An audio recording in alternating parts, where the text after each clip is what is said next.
I'm Rantasmo, and Top Gun needs more gay. Top Gun has a reputation. For one thing, it's not particularly good despite being the highest grossing film of 1986. It can basically be described as Harry Potter but with jet fighters instead of magic.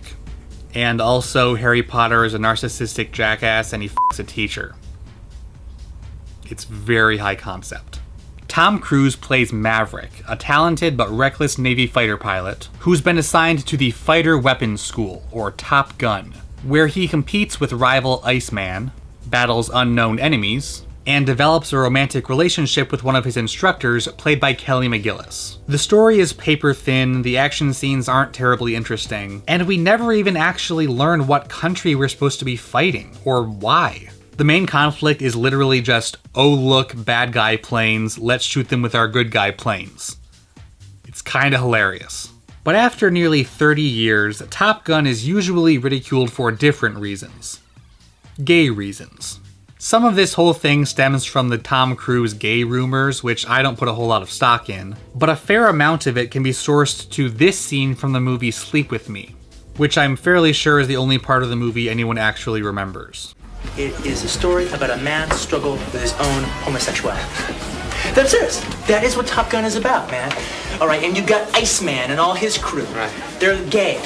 They represent the gay man. Right. All right, and they're saying, go the gay way, go the gay way. He could go both ways. I think it goes without saying that this particular scene isn't really meant to be taken seriously. In fact, Tarantino's character gets at least a few details completely wrong.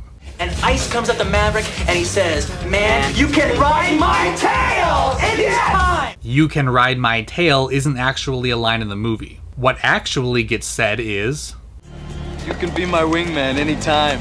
also it bears worth mentioning, What about Kelly McGillis? Right? Kelly McGillis, she's heterosexuality. in real life, Kelly McGillis is decidedly not heterosexuality. But is there any actual validity to this interpretation?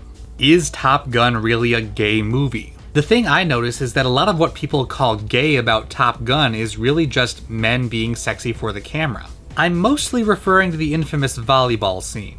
What's gay about this exactly? We see sexy women all the time without anyone thinking they're lesbians. So why is this read as homoerotic and this not?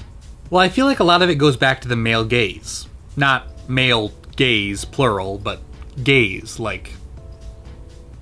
Most media, and really culture in general, still assumes that the default consumer is male and straight, which is a big part of why women are so often sexually objectified. Men aren't objectified nearly as often, and when they are, we usually see a female character on screen looking at them, allowing straight men to distance themselves from that point of view.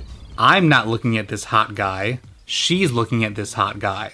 But when we see a man objectified in a blatantly sexual way and there's no female gazer to be seen, we are left with the reality that we, the audience, are the ones gazing at him. An audience that culturally we've assigned the default value of male whether or not we actually are.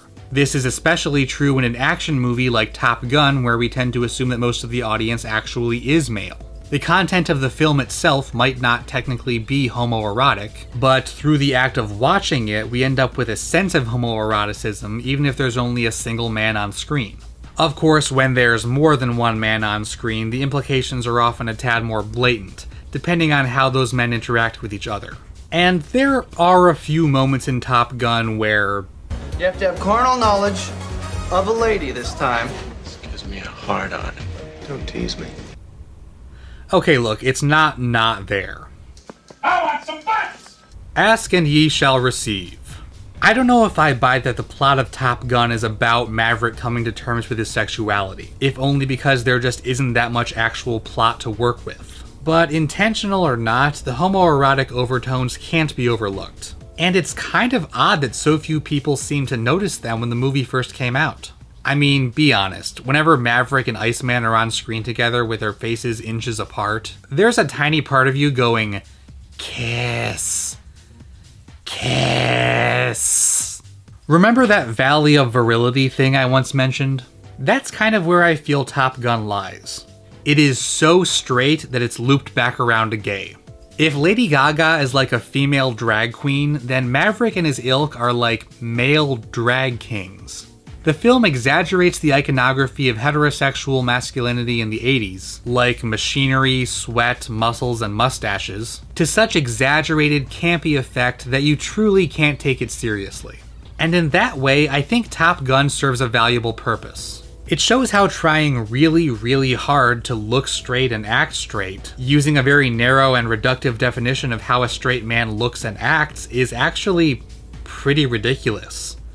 And maybe even dangerous. That's right. Ice, man. I am dangerous.